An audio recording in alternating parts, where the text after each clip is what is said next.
Sebelum kita mulai belajar, kita berdoa dulu deh, Bintang, tolong. Berdoa dulu. Amin. Salam. Assalamualaikum warahmatullahi wabarakatuh. Inaka, Dailami, Elkanazila, Fasinaza, Rakarifat. Ya. Kenapa itu mereka? Mereka pada janjian Pak, ke Menteng. Jauh aja. Baik, sebelum ke materi ini, minggu lalu ada yang ingat masih belajar apa? Teks ekspor. Pendapat penulis. Baik. Oke, hari ini kita lanjut materi ke teks drama. Nah, teks drama ini merupakan sebuah naskah ya yang berisi tentang dialog, tindakan dan pertunjukan. Tentu juga bisa dipentaskan sebagai sebuah pertunjukan, sama aja yang kita kenal sebagai teater. Nah, tujuan utama dari teks drama ini itu untuk menghadirkan cerita melalui pertunjukan langsung, sehingga si penulis naskah ini harus istilahnya ya sebuah naskah, dan nantinya naskah itu akan dijadikan sebagai pementasan dan pertunjukan yang disebut sebagai pertunjukan teater. Apa peran kamu di teater? Nah, ini ada ciri-ciri teks drama. Saya mencoba Petunjuk laku, kayak misalnya tindakan atau situasi. 4 itu bertujuan untuk dipentaskan, dan yang kelima itu mengandung alur, tema, dan latar Pak. Oke.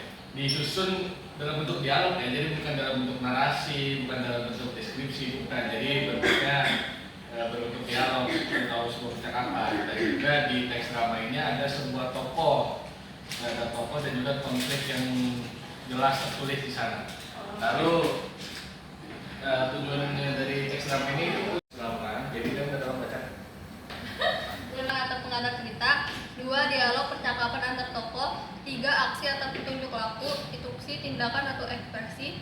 4. Epilog, penutup atau kesimpulan cerita Pak. Ya, ya.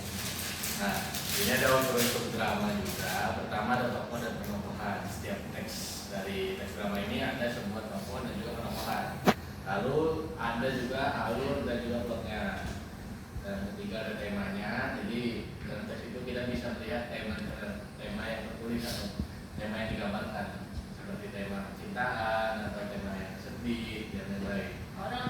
Ya, lalu menggambarkan juga latar dan latar seperti latar waktu, tempat dan juga suasana.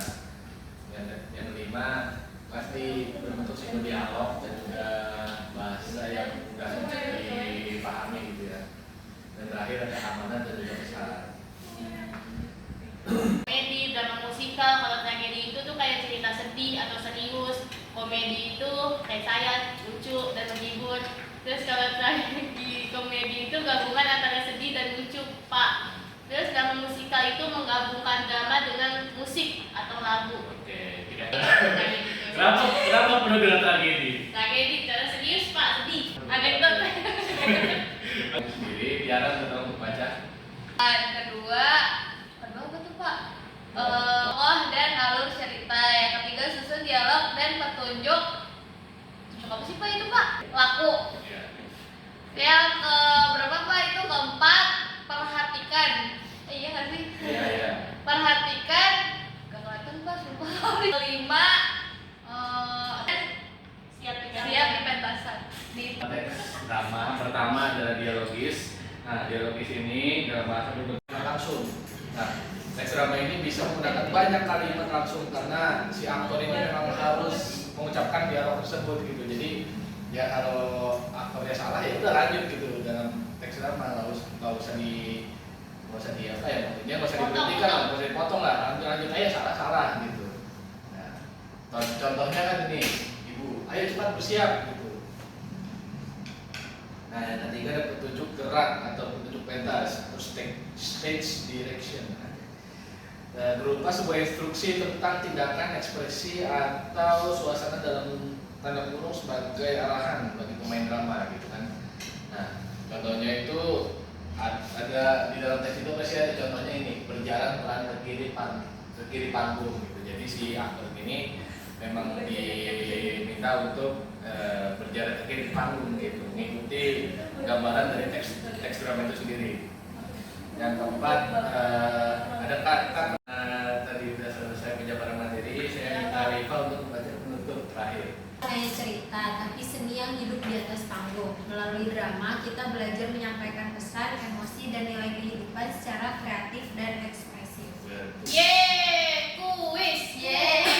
Kuis. Kalau menang dapat coy. Gue coy. Cerita yang bisa dipentaskan di atas panggung melalui dialog dan petunjuk laku. Oleh karena itu, naskah drama memiliki tujuan yang berbeda dari teks naratif biasa. Berdasarkan biasa tersebut, Pak. itu apa? Yes. Survei membuktikan. Baik Pak. Saya akan nama Elsa Pak. Betul. Nah, Oke, teks drama.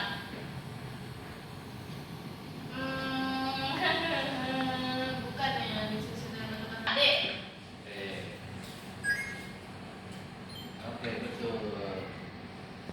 Panjang aja. Ya Bapak sih perfect. Pengantar, prolog Pak. Oke, coba. Nama iya. Oke, Alhamdulillah. betul. Nah, Dia jadi ngapain dia. Pak? Berdiri ya Pak? Penjelasan tersebut Coba baca dulu. berfungsi sebagai arahan bagi pemain. Dialog A. Mana sih? Ayo yang mana? Sebagai arahan bagi pemain untuk melakukan tindakan tertentu seperti berjalan, menatap, petunjuk lakon lah. Oke. Nggak tahu sih Bang. Ya, itu coba. lakon. Kita coba. Asik. Jadi kita satu-satu. Lo kata kerja dan membantu aku memahami Aktif apa banget, yang Pak. harus dilakukan sampai yang menunjukkan. Oh, Ayo. B. B, kita coba ya. salah. Kalau nggak deh. Betul. Betul. Ya, terakhir semuanya baca. Drama yang awal biasanya disajikan menggunakan kalimat langsung. Hal ini berkaitan dengan kebutuhan pertunjukan yang menuntut kejelasan ekspresi dan digunakan dalam teks drama. Jawabannya semua. C. Oke, sudah selesai. Udah juara satu kita semua kalau Selesai untuk materi hari ini. Saya tidak akan memberikan tugas. Saya tahu kalian sedang Ya, Pak, udah menghadapi mau semua tugas, tugas. Jadi karena pikiran cuma ulangan, jadi Bapak hanya berpesan belajar terus minggu depan ulangan. Sombong Pak. Semoga kalian dapat hasil yang baik. Amin. Oke, karena sudah selesai, jadi kita tolong tutup. Assalamualaikum.